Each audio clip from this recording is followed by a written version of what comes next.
Nouvelle semaine, nouvelle édition, chers téléspectateurs, bonsoir et bienvenue dans cette cette soirée du lundi 16 octobre 2022.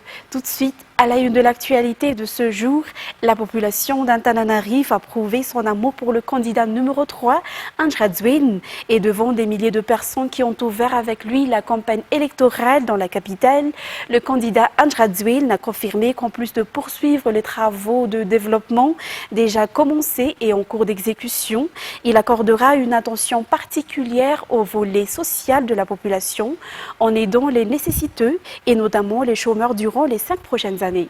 Les détails avec Cécile Sylvain sur les images de Braz Denilson. Antananarive a été peint en orange ce dimanche. Des dizaines de milliers de personnes issues d'associations et de partis politiques sont venues ouvrir la campagne électorale du candidat numéro 3 à la présidentielle, Andradzwin, à Antananarive au stade Malakam Antanimain. Les habitants d'Antananarive ont prouvé leur amour pour le candidat Andradzwin depuis 2007. Il a commencé sa carrière politique à Antananarive alors qu'il était candidat à la mairie et a obtenu à cette époque 62% des voix. La capitale de Madagascar a également voté pour lui lors de l'élection présidentielle de 2018. Et cette année 2023, la population d'Antananarive votera encore pour le candidat numéro 3, Andradzwin. Face aux deux crises internationales successives, le passage des cyclones et les inondations à Antananarive, le candidat Andradzwin a toujours été aux côtés de la population et ne l'a pas laissé se battre tout seul. Le volet social de la population se poursuivra au cours des 5 prochaines années, ainsi que la mise en œuvre des travaux de développement d'Antananarive, a déclaré le candidat Andradzwin. Après avoir quitté le stade Malakam, le grand carnaval conduit par le candidat numéro 3 a fait le tour du 3e arrondissement. Ce carnaval qui a duré 6 heures ce dimanche pour lancer la campagne électorale dans la capitale. Ensuite, le carnaval pour marquer le début de la campagne électorale dans la capitale pour le candidat numéro 3, Andradzwin, s'est terminé à travers un grand meeting au rond-point d'Ankorunjan ce dimanche. C'était à cette occasion que Andradzwin a exhorté les citoyens à participer au processus électoral, à se procurer de leur carte électorale auprès des bureaux de Foukountagne pour ceux qui ne les ont pas encore reçus, à voter et à participer activement au décompte des voix. Ensuite, plus de 86 membres de la société civile ainsi que d'organisations locales et internationales veilleront à la transparence du scrutin selon le rapport de la CENI aujourd'hui. Compte tenu du report de la date de l'élection, le président de la CENI a également déclaré que cette commission est entièrement prête à procéder à l'élection. C'est Sylvain Adon Martina sous les images de Sage Adjianab. La CENI travaille toujours en étroite collaboration avec les observateurs électoraux tels que des sociétés civiles, des organisations nationales et internationales depuis l'établissement de la liste électorale. Les partis de l'opposition figurent parmi ceux qui ont effectué l'inspection de la liste électorale avant son approbation, selon le président de la CENI aujourd'hui. Par la suite, les candidats ont demandé une copie du fichier électoral et la CENI a accepté qu'elle leur soit présentée. De plus, tous les candidats ont le droit de présenter leur opinion à travers la télévision d'État. L'introduction des hélicoptères a également été facilitée pour tous les candidats à la présidentielle. Tout cela afin de garantir la transparence de ce processus électoral et lors du jour du scrutin, selon les explications. La Commission électorale nationale indépendante respecte également la loi. Ainsi, si la Cour constitutionnelle a émis une ordonnance de report de la date du premier tour de l'élection présidentielle, elle la respecte, selon toujours la déclaration du président de la CENI. Concernant la distribution des cartes électorales, la CENI a annoncé que 63% des cartes ont été distribuées à travers l'île jusqu'à présent et cela se poursuit toujours. Continuons toujours dans ce même contexte, le transfert des fonctions de chef de l'État par intérim au Sénat n'est plus faisable du fait que l'arrêté émis par la HCC est irrévocable, a déclaré aujourd'hui la ministre de la Justice, garde des Sceaux de l'État. Les informations qui circulent selon lesquelles l'ancien président du Sénat a été victime d'un coup d'État sont également infondées. Nous procédons actuellement à la réalisation de l'élection présidentielle et c'est notamment sur cela que nous devrions nous concentrer davantage. Les détails avec Fanjisena Mireille sur les images de Yves Janel. Madagascar est un état de droit. L'article 120 de la Constitution stipule que la décision rendue par la Haute Cour constitutionnelle ne peut être annulée. En conséquence, la décision prise par la HCC de confier les fonctions de chef de l'État par intérim au gouvernement collégial ne peut être annulée. Il n'est pas non plus possible de transférer l'administration au Sénat à cet effet, souligne Ramanatena Soulinde Boulatine, ministre de la Justice, garde des Sceaux. De plus, il n'y a pas non plus eu de coup d'État contre l'ancien président du Sénat. Il ne devrait plus y avoir de débat à ce sujet car nous entrons progressivement vers l'élection présidentielle actuellement. Ainsi, nous devons nous concentrer davantage sur la tenue de l'élection du 16 novembre. Par ailleurs, concernant l'affectation des pénitentiaires, la ministre de la Justice a également déclaré aujourd'hui que cela fait partie de l'amélioration du fonctionnement du ministère de la Justice.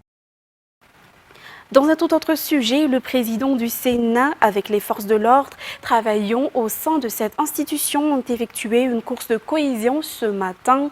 Le président du Sénat a souligné que tous les éléments des forces armées travaillant dans cette institution doivent avoir chacun des responsabilités claires concernant la situation actuelle dans le pays. Il a déclaré que Madagascar vit en paix. Pour preuve, le président de cette institution a parcouru la ville en campagne des éléments des forces armées travaillant au sein de cette institution. Mervoulat Sferen et Bras Denisson nous en disent plus. Étant physiquement en bonne santé, les éléments des forces armées et du Sénat sont prêts à faire face aux responsabilités et devoirs qui les attendent. Comme tous les fonctionnaires civils et militaires, ils sont au service de l'institution et non des personnes, a déclaré aujourd'hui le président du Sénat. Les forces de l'ordre travaillant au sein de cette institution sont issues de la gendarmerie nationale, de la police nationale et de l'armée malagasy, et cette course de cohésion est la preuve de la solidarité entre tous les éléments des forces de l'ordre. Le président du Sénat a déclaré que Madagascar vit en paix actuellement et que l'élection devrait se dérouler selon le calendrier déterminé par la HCC et la CENI sans aucun doute. La course de cohésion d'aujourd'hui s'est terminée au camp Richard à Timanjave, vu que ce camp militaire est plus proche du Sénat, mais la prochaine fois, nous terminerons la course de cohésion au camp de l'armée ou de la police, a déclaré le président du Sénat, le général Ravalmanana Richard, et il a également exhorté les militaires, gendarmes et policiers travaillant au sein de cette institution à ne pas rompre les liens avec les corps dont ils sont issus. Concernant maintenant les actualités sportives, 20 clubs ont participé à la compétition de karaté-do organisée par la section Antananarive ce dimanche. L'objectif a été atteint pour les organisateurs au vu de l'engouement des participants selon les informations. Cette compétition est l'occasion de promouvoir les savoir-faire des karatékas malagasy, notamment pour les catégories cadettes et juniors. Anna Martina, c'est Sylvain, sur les images de Sech Adjianabou. Les karatékas de la section Antananarive, catégorie cadette, junior, se sont retrouvés au stade couvert de Mahamasn ce dimanche 15 octobre lors de la compétition de la Coupe de la section Antananarive. Plus de 200 karatékas issus de 20 clubs évoluant dans la section Tanaville se sont disputés les tickets pour le championnat régional d'Analamang qui se tiendra le 22 octobre prochain. Seuls les champions dans chaque catégorie d'âge et de poids représenteront la section au championnat régional. Le club Makawa a complètement dominé cette compétition dans la catégorie cadette des moins de 47 kg grâce à Lianzu et Gaël.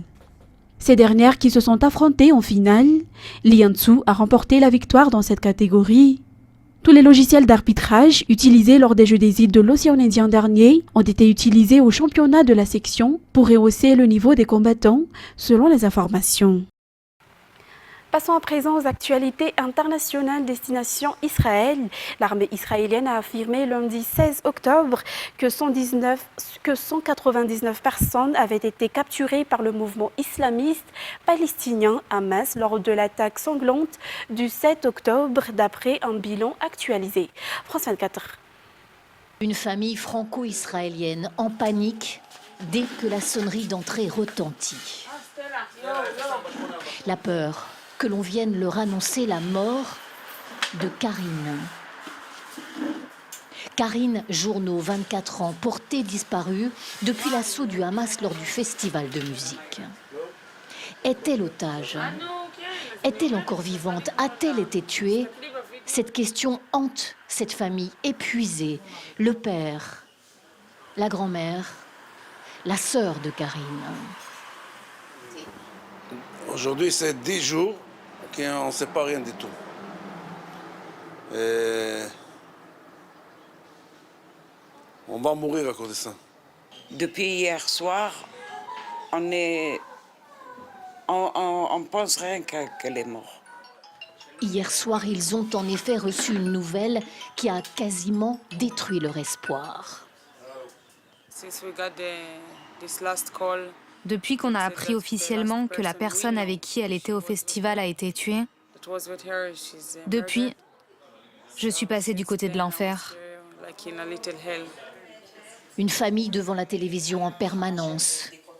Chacun ici réalise avec effroi que des centaines de corps retrouvés n'ont toujours pas été identifiés par les autorités. Karine n'est pas forcément otage, elle est peut-être décédée. Sa mère ne veut pas y croire et raconte sa fille, hôtesse, dans une compagnie aérienne. Ma fille de 24 ans qui n'a pas encore eu le temps de vivre sa vie et qui était juste partie danser. Une bougie pour l'espoir, des prières pour qu'elle revienne. Et cette attente insoutenable depuis 10 jours. Ensuite, Israël a affirmé lundi 16 octobre qu'aucune trêve n'était en cours pour permettre l'entrée de l'aide humanitaire à Gaza, où 1 million de Palestiniens désespérés se sont massés à la frontière avec l'Égypte, fouillant les bombardements lancés par l'armée israélienne en riposte à l'attaque sanglante du Hamas. Reportage sur les images de France 24.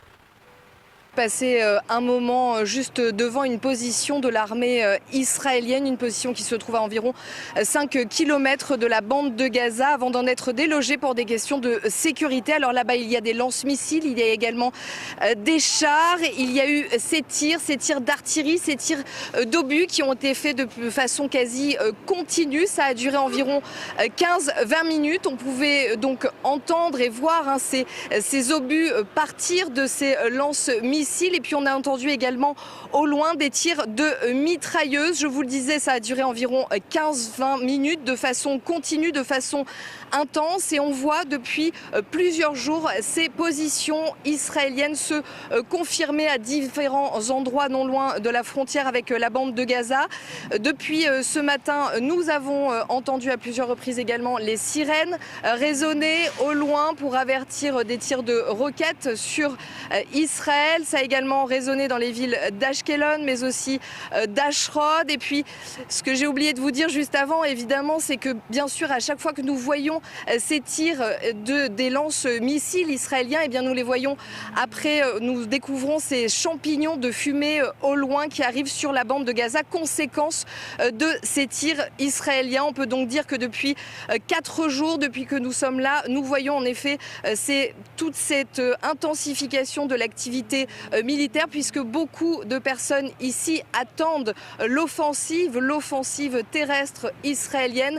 Mais pour le moment, l'armée ne communique pas, bien sûr, en ce qui concerne une potentielle date ou un possible moment où l'armée israélienne interviendrait sur le terrain dans la bande de Gaza. Mais l'armée dit continuer à faire des opérations de reconnaissance, notamment via hélicoptère ou via avion. L'information est d'abord venue de médias égyptiens. Elle avait été apparemment donnée par 2 membres de la sécurité égyptienne. Cette information, c'était qu'un cessez-le-feu devait débuter à 9h à la frontière entre Gaza et l'Égypte pour permettre à l'aide humanitaire de passer, pour permettre des évacuations. Et cette information a été immédiatement démentie, vous le disiez, par le gouvernement israélien, mais aussi par le Hamas. Plusieurs ministres ont également réagi, plusieurs ministres israéliens, notamment le ministre de l'énergie. Il a expliqué qu'un accord avait été passé entre Benjamin Netanyahou, le Premier ministre israélien, et Joe Biden, le président américain, pour permettre aux Gazaouis du Sud d'avoir à nouveau de l'eau. Mais il a dit y répéter, pour le moment, nous n'ouvrirons pas les frontières tant que le Hamas détiendra nos otages. Toujours dans ce pays, Sderot s'est transformé en ville fantôme. Moins de 10% de ses 30 000 habitants ont décidé de rester malgré les dangers. Tous les jours, la zone est la cible de roquettes du Hamas. La ville, qui se trouve à la lisière de la bande de Gaza, a aussi été attaquée le 7 octobre dernier. France 24. Des rues désertes, des magasins fermés.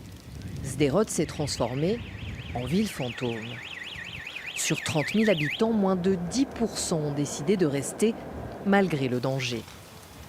Tous les jours, des roquettes du Hamas sont tirées depuis la bande de Gaza sur cette zone, située très proche de la frontière.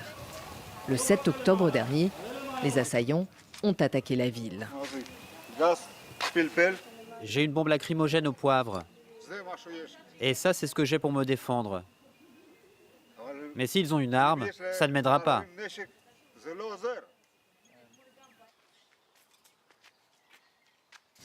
Voici les dégâts causés par les dernières roquettes.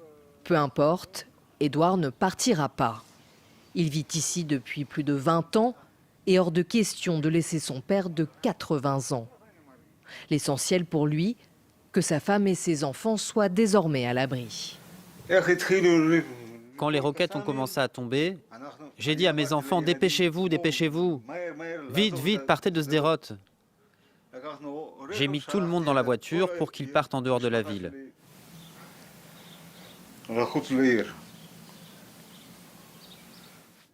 J'ai tout laissé comme c'était.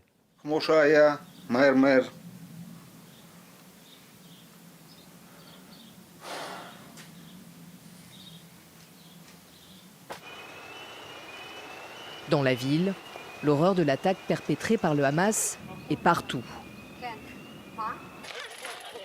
Dans cette voiture, une chienne. Elle est là depuis plusieurs jours. Elle est hargneuse, elle a peur. Ses bénévoles sont venus la chercher. Ce qui s'est passé, c'est qu'ils ont tué ses maîtres. Ils étaient ensemble dans la voiture. La chienne n'a pas quitté la voiture depuis 4 ou 5 jours. Elle vit ici. La chienne n'était pas prête à partir.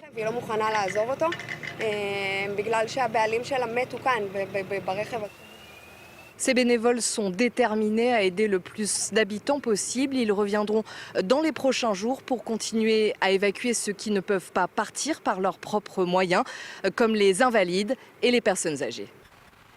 Et c'est avec ce reportage que nous terminons cette édition d'aujourd'hui.